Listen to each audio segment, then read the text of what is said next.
Começa agora, na Rádio Deus é Amor, o espaço Família Cristã. Recuperando vidas com amor. Fundação Reviver. Apresentação, Ireni Miranda e Rosa Tenório. Amados ouvintes, recebam a doce paz de nosso Senhor e Salvador Jesus Cristo. Quem tem o prazer de cumprimentá-los nessa tarde são suas irmãs Maria Cláudia e Rosa Tenório. Amados ouvintes, hoje nós vamos falar sobre a Epístola aos Romanos, que foi escrita pelo apóstolo Paulo. Nós vamos ler aqui em Romanos capítulo 1, versículos 16 e 17, que diz assim: Por que não me envergonho do Evangelho de Cristo? Pois é o poder de Deus para a salvação de todo aquele que crê, primeiro do judeu e também do grego. Porque nele se descobre a justiça de Deus, de fé em fé, como está escrito, mas o justo viverá da fé. É interessante, Maria Cláudia, que essa palavra que diz que o justo viverá da fé, está aqui também em Abacuque, no Antigo Testamento. No capítulo 2, no versículo 4, que diz: Eis que a sua alma se incha, não é reta nele, mas o justo, pela sua fé, viverá. Segundo os estudiosos, essa seria uma carta que Paulo fez preparatória quando ele ainda estava indo para a igreja de Roma. E nós vemos essa carta é uma das cartas mais completas, se não a mais completa, né, mãe? Uhum. E muito complexa também, muito Sim. difícil de entender, né? Nós vamos tentar ser minuciosos, pedindo a graça de Deus para que possamos Sim. entender Os essa irmãos carta. também acompanham lendo a palavra do Senhor, né, diariamente. Façam um propósito de ler esse livro de Romanos.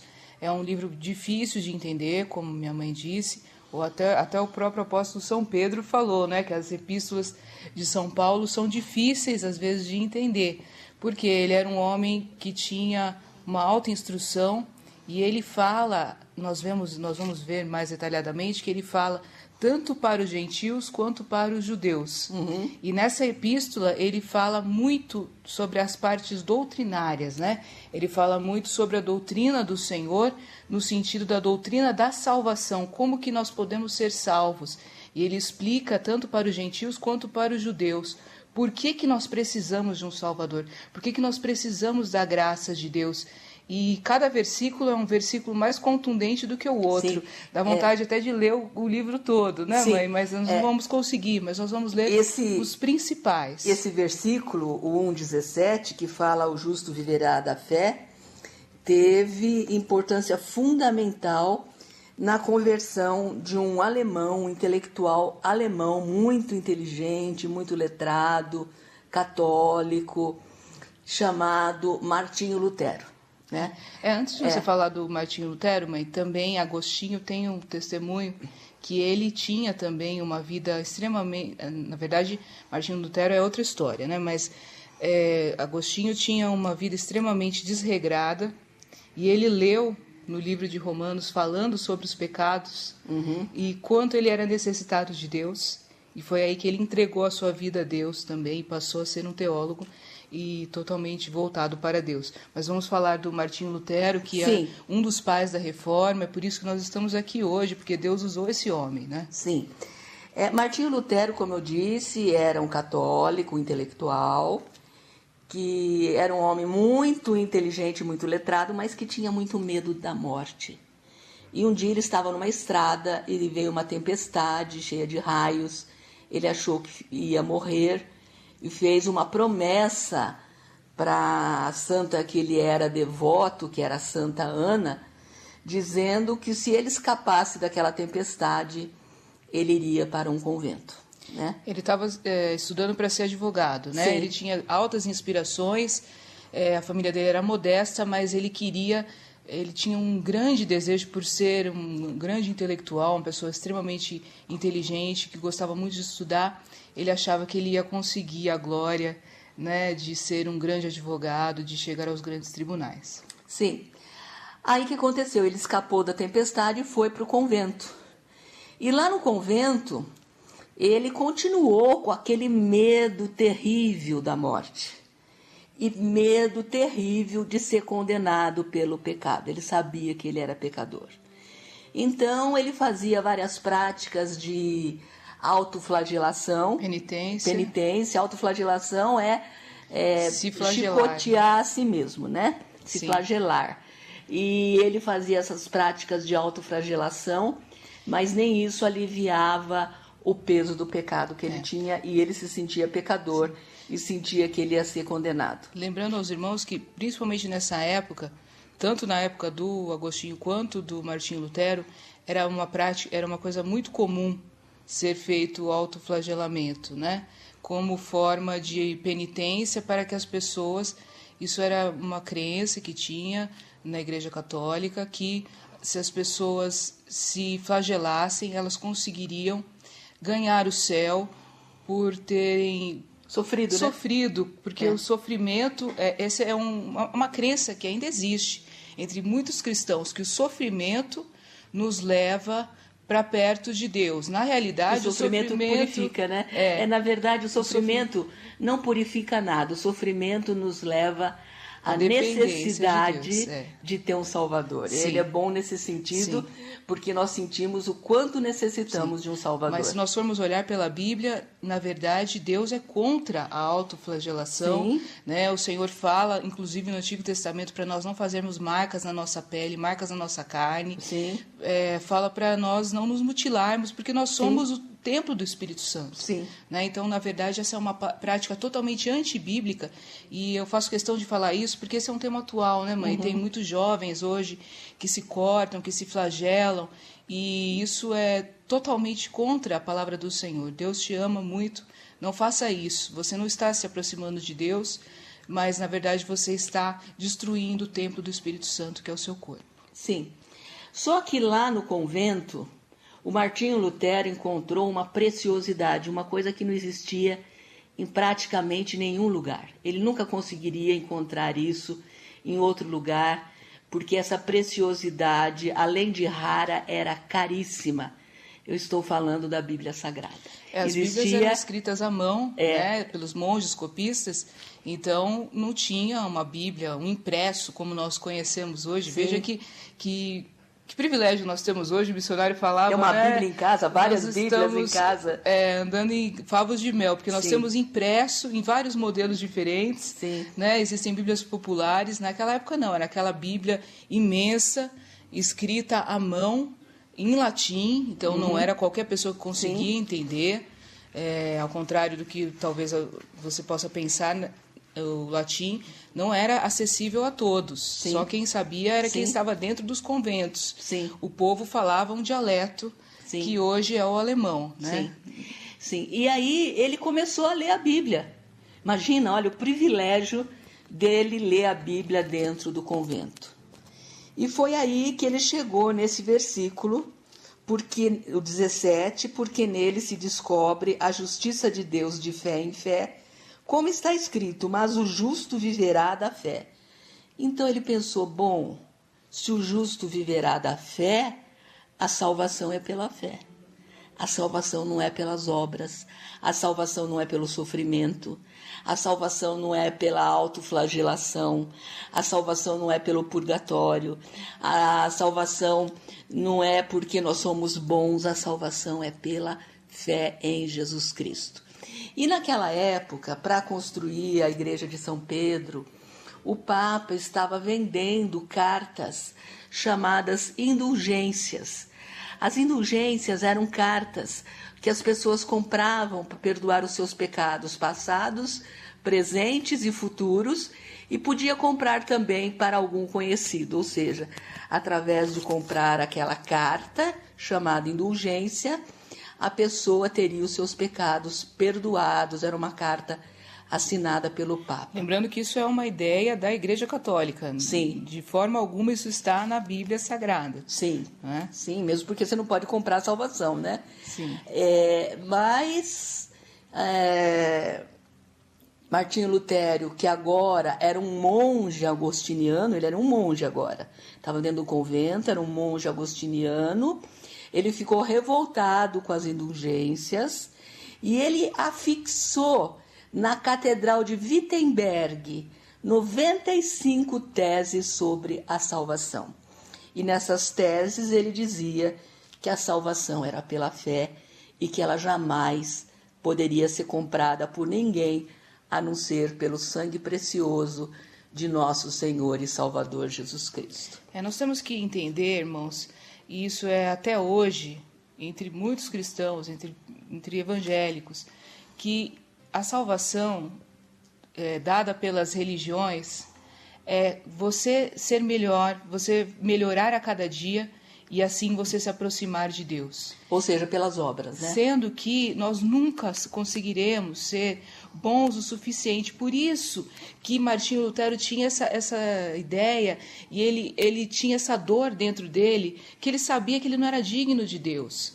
Porque a pessoa tem que ser muito iludida para achar que ela, pelas suas obras, ela consegue chegar perto de Deus, por melhor que a pessoa seja. A pessoa pode entregar, como o apóstolo São Paulo falou, pode entregar o corpo para ser queimado, pode fazer o que quiser, não é? Pode fazer caridade, mas isso não nos torna bons o suficiente para chegarmos perto de Deus. Sim. Sendo que o Senhor Jesus é o caminho contrário, né, mãe? É o Senhor, nosso Deus, vindo até nós, na nossa, todo o nosso defeito, em toda a nossa carnalidade, tudo que nós temos de ruim, e nos elevando até Deus. E aí nós deixamos o nosso pecado por causa do amor de Cristo, porque o amor de Cristo nos constrange. Sim, a caridade tem que ser consequência da salvação, ela não é a causa da salvação. Inclusive, o próprio Martinho Lutero tinha feito uma promessa de subir 300 e tantos degraus de uma catedral de joelhos. E ele estava lá subindo a catedral, não sei que degrau que ele já estava, e de repente ele lembrou do versículo, o justo viverá da fé. E ele pensou, o que eu estou fazendo aqui? E foi embora. Né? Sim, porque não é o nosso esforço. Porque ele estava subindo a catedral de joelhos que ele ia ser salvo. Né? E aí o que aconteceu? Isso provocou, quando ele proclamou as 95 teses na Catedral de Wittenberg, ele provocou uma reação muito violenta do Papa em Roma. E ele foi chamado para se retratar. E quando ele chegou lá em Roma, ele falou o seguinte, eu me retrato se vocês provarem pela Bíblia Sagrada que eu estou errado. E é claro que ele não estava errado, e eles não conseguiram provar pela Bíblia Sagrada que ele estava errado. Ele só não foi morto porque ele teve o apoio dos príncipes alemãos que queriam romper com Roma, né? Os príncipes alemães que queriam romper com Roma, e aí ele voltou para a Alemanha, e aí começou, na verdade, a Reforma Protestante, né? Sim. E a Reforma Protestante é o seguinte, é muito simples a Reforma Protestante, que a nossa regra de fé é a Bíblia Sagrada, é só isso. Sim, né? São os 5 solas, né?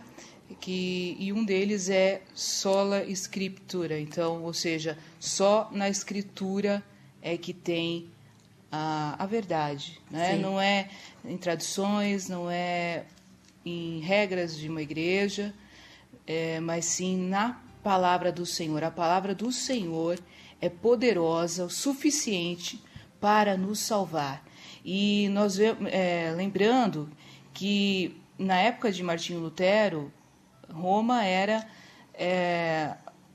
a capital de onde saía toda a religião, né, mãe? E também era a capital do cristianismo, né? E de onde saía também todo o poder, né?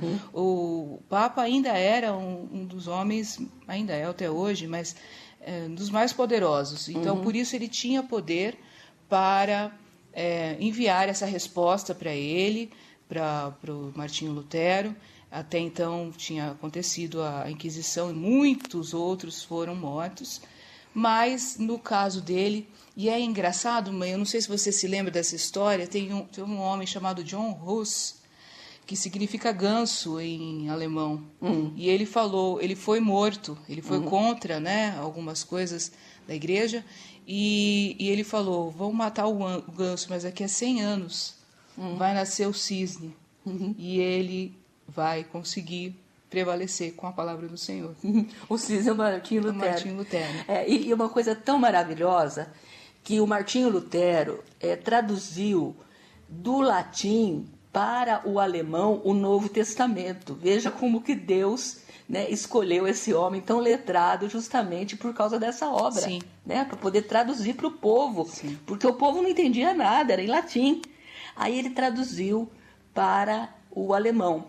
Só que nessa época, olha que coisa maravilhosa também, o Gutenberg inventou a imprensa. Sim, então E foi popularizado. Então foi popularizado, porque agora tinha imprensa, podia fazer milhares de cópias da Bíblia, e o povo finalmente teve acesso à palavra de Deus. Depois vieram outros reformadores, né, Calvino, etc. Mas Martinho Lutero, além dele ter se levantado contra a questão das indulgências, promulgado as 95 teses, ele também traduziu a Bíblia na língua do povo, e o povo teve acesso à Bíblia na língua dele. E aí o povo foi o primeiro livro que o povo recebeu em sua língua nativa. Então veja que mistério de Deus, né? Que coisa abençoada que foi eles receberem a palavra do Senhor.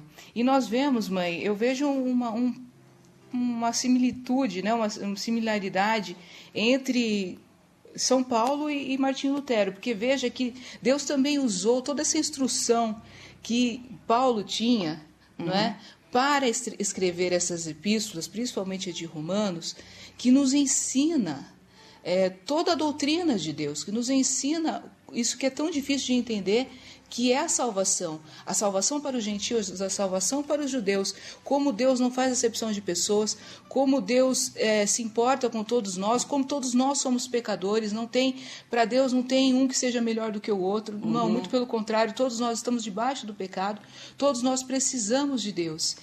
Mas o triste, Maria Cláudia, é que ainda hoje, até mesmo entre os crentes, existem pessoas que acham que a salvação é pelas obras. Sim. As pessoas se auto-justificam achando que são boas, que fazem boas obras, que obedecem. Claro que fazer boas obras, obedecer, tudo isso é obrigação do crente. Sim.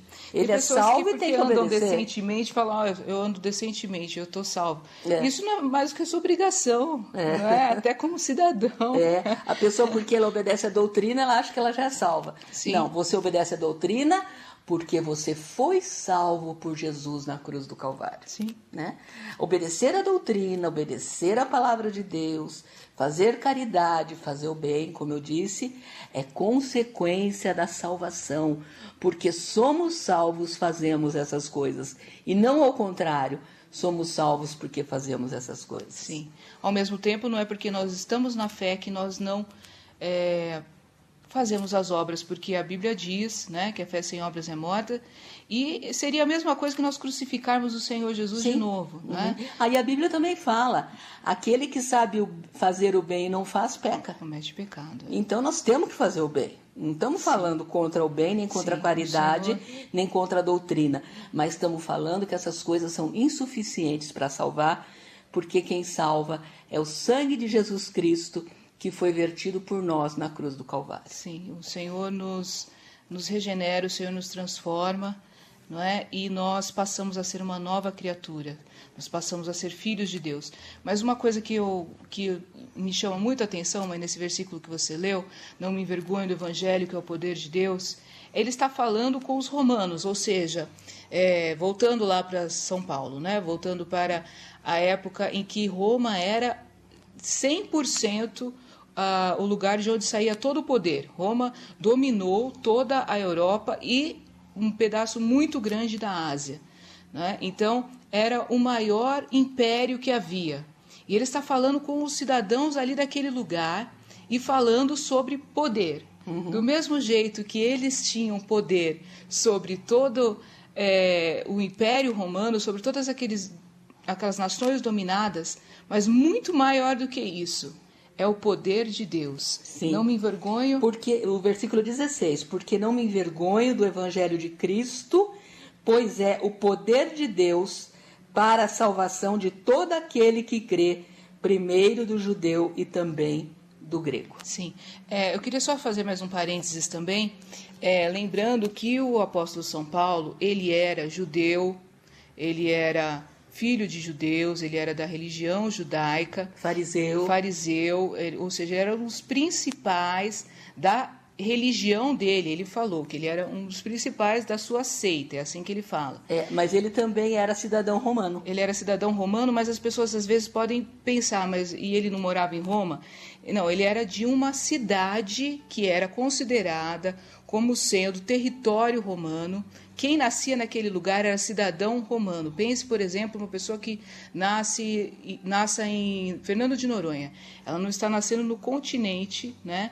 Mas ela é brasileira. Por quê? Porque é o território brasileiro. Sim. Então, da mesma forma, ele nasceu num território romano, não foi na cidade de Roma, foi na cidade de Tarso, mas ele era cidadão romano e, ao mesmo tempo, ele era judeu também. Sim. E veja como Deus o usou para falar toda a doutrina, tanto para o judeu, quanto para o grego, quanto para o romano, enfim, para todos nós. Sim. E agora eu vou ler aqui em Romanos capítulo 1, versículo 18, que fala da idolatria e depravação dos gentios. Então, primeiro ele fala com os gentios sobre os pecados dos gentios e depois ele fala também sobre os pecados dos judeus. Depois nós vamos meditar, né?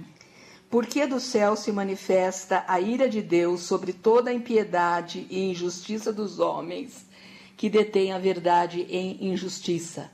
Porquanto o que de Deus se pode conhecer, neles se manifesta, porque Deus lhe manifestou. Porque as suas coisas invisíveis, desde a criação do mundo, tanto o seu eterno poder como a sua divindade, se entendem e claramente se veem pelas coisas que estão criadas, para que eles fiquem inexcusáveis. Porquanto, tendo conhecido a Deus... Ou seja, eles ficam indesculpáveis, né? Indesculpáveis, porque eles estão vendo a criação de Deus. Isso. Qualquer pessoa vendo a criação de Deus deve dar glória a Deus. E já vê a divindade de Deus na criação. Porquanto, tendo conhecido a Deus, não o glorificaram como Deus, nem lhe deram graças. Antes, em seus discursos, se desvaneceram, e o seu coração insensato se obscureceu. Dizendo-se sábios, tornaram-se loucos.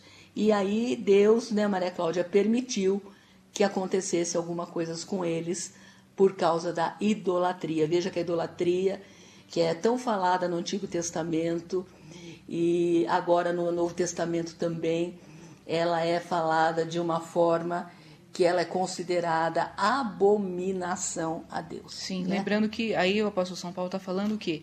Que as pessoas que viram a glória do Senhor não adoraram a Deus, mas adoraram a semelhança, não é, dos homens. Ele fala no versículo 23, olha. E mudaram a glória do Deus incorruptível em semelhança da imagem de homem corruptível, e de aves, e de quadrúpedes, e de répteis, de homens também. Então, nós vemos, principalmente hoje, isso ser, até entre cristãos, né? A idolatria de pessoas, de homens, de mulheres, santos. E de pessoas santas. E nós vemos aí que isso é um pecado terrível, que desagrada muito a Deus, porque só a Deus pode ser dada a honra, a glória e o louvor. Quando nós adoramos, nós idolatramos, nós colocamos qualquer pessoa, nós nos devotamos a qualquer pessoa ou a qualquer coisa, mais do que a Deus, nós estamos, na verdade, nos consagrando a Satanás, porque é Satanás que recebe a adoração quando nós não adoramos a Deus. E por isso, aqui no versículo 24 em diante, está escrito: pelo que também Deus os entregou às concupiscências de seus corações, a imundícia para desonrarem seus corpos entre si, pois mudaram a verdade de Deus em mentira e honraram e serviram mais a criatura do que o Criador, que é bendito eternamente. Amém. Pelo que Deus os abandonou às paixões infames, porque até as suas mulheres mudaram o uso natural, no contrário à natureza, E semelhantemente também os varões, deixando o uso natural da mulher, se inflamaram em sua sensualidade, uns para com os outros, varão com varão, cometendo torpeza e recebendo em si mesmos a recompensa que convinha ao seu erro. E como eles não se importaram de ter conhecimento de Deus, assim Deus os entregou a um sentimento perverso para fazerem coisas que não convêm, estando cheios de toda a iniquidade, prostituição, malícia, avareza, maldade, cheios de inveja, homicídio, contenda, engano, malignidade, sendo murmuradores, detratores, aborrecedores de Deus, injuriadores, soberbos, presunçosos, inventores de males, desobedientes aos pais e às mães, nécios, infiéis nos contratos, sem afeição natural, irreconciliáveis, sem misericórdia, os quais, conhecendo a justiça de Deus, que são dignos de morte os que tais coisas praticam, não somente as fazem, mas também consentem aos que as fazem. E aqui no capítulo 2, ele fala com os judeus. 2:1. Portanto, és inexcusável quando julgas o homem, quem quer que sejas, porque te condenas a ti mesmo naquele em que julgas a outro, pois tu que julgas fazes o mesmo. E bem sabemos que o juízo de Deus é segundo a verdade sobre os que tais coisas fazem. E tu, ó homem, que julga os que fazem tais coisas, cuidas que fazendo-as tu escaparás ao juízo de Deus? Ou desprezas tu as riquezas da sua benignidade, paciência e longanimidade, ignorando que a benignidade de Deus te leva ao arrependimento? Então aqui ele está falando com os judeus, né, Maria Cláudia? Primeiro ele falou com os gentios e depois ele está falando com os judeus. E continua assim: mas segundo a tua dureza e o teu coração impenitente, entesouras ira para ti no dia da ira e da manifestação do juízo de Deus, o qual recompensará a cada um segundo as suas obras, a saber, a vida eterna aos que com perseverança em fazer bem procuram glória e honra em corrupção, mas a indignação e a ira aos que são contenciosos e desobedientes à verdade e obedientes à iniquidade. Tribulação e angústia sobre toda a alma do homem que obra o mal, principalmente do judeu e também do grego. Glória, porém, e honra e paz para qualquer que obra o bem, principalmente ao judeu e também ao grego, porque para com Deus não há acepção de pessoas, porque todos os que sem lei pecaram, sem lei também perecerão, e todos os que sob a lei pecaram, pela lei serão julgados. Sim, então nós vemos que para Deus não há acepção de pessoas, para Deus não há parcialidade. Isso está tanto no Antigo Testamento quanto no Novo Testamento. Deus abomina a parcialidade, para Deus todos são iguais. E Deus mostra para nós que todos nós somos pecadores. Nós vemos nessa primeira parte, segunda parte, na verdade, do primeiro capítulo, que são muitas coisas que todos nós caímos, que todos nós temos tentações, e Deus nos mostra que nós não podemos ignorar que nós precisamos dele. Para que veio a lei? Nós vamos continuar depois esse estudo, falando justamente sobre a parte da lei. Para que veio a lei? A lei veio para nos mostrar, para mostrar aos judeus que eles precisavam de Jesus, que eles precisavam do Messias, que eles precisavam de um Salvador. E da mesma forma os gentios também precisavam receber a palavra do Senhor. E aquele que não recebeu, aquele que não ouviu o nome de Jesus, essa pessoa, pela lei natural, essa pessoa, por ter visto a glória de Deus manifesta na criação, ele tem que dar glória a Deus. E quando é assim, nós sabemos que Deus, o próprio Senhor Jesus, se manifesta para essas pessoas. Mas isso nós vamos continuar no próximo estudo. Vamos orar agora, vamos pedir para o Senhor manifestar o seu poder sobre a nossa vida, para o Senhor nos transformar a cada dia mais, para que nós possamos ser esses servos de Deus, o Senhor transformou a Paulo. Paulo falou que ele era o principal dos pecadores, mas através da graça do Senhor Jesus, ele se transformou num santo de Deus. Vamos orar. Senhor Jesus, nós te agradecemos pelo teu sacrifício na cruz do Calvário, te agradecemos pelo teu poder, Senhor, que é revelado através da tua palavra. É a tua palavra que nos ensina em toda a verdade, meu Deus, nos ensina, nos mostra como nós precisamos de ti, como todos nós somos pecadores, como todos nós nos arrependemos agora, Senhor. Nos ajuda, ó Deus, cada dia mais a depender de ti. Confirma, Senhor, a tua salvação na nossa vida.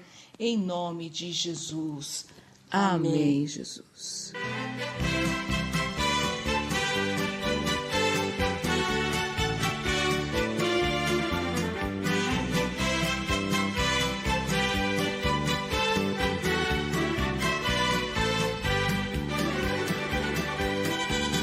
O Evangelho é o poder de Deus para transformar tribos e nações.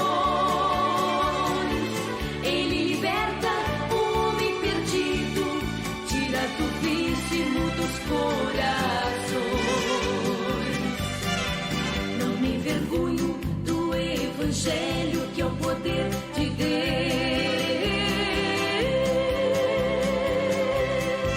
Quem nele crê e também obedece, em sua vida uma luz resplandece. Acha o caminho que vai para o céu.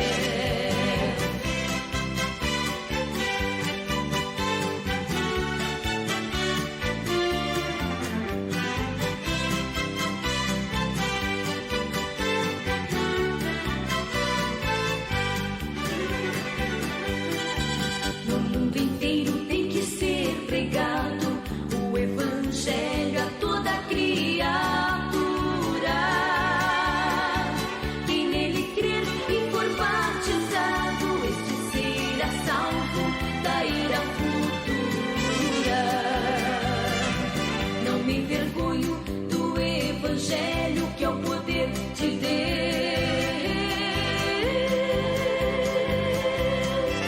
Quem nele crê e também obedece, sua vida uma luz resplandece. Acha o caminho que vai para o céu.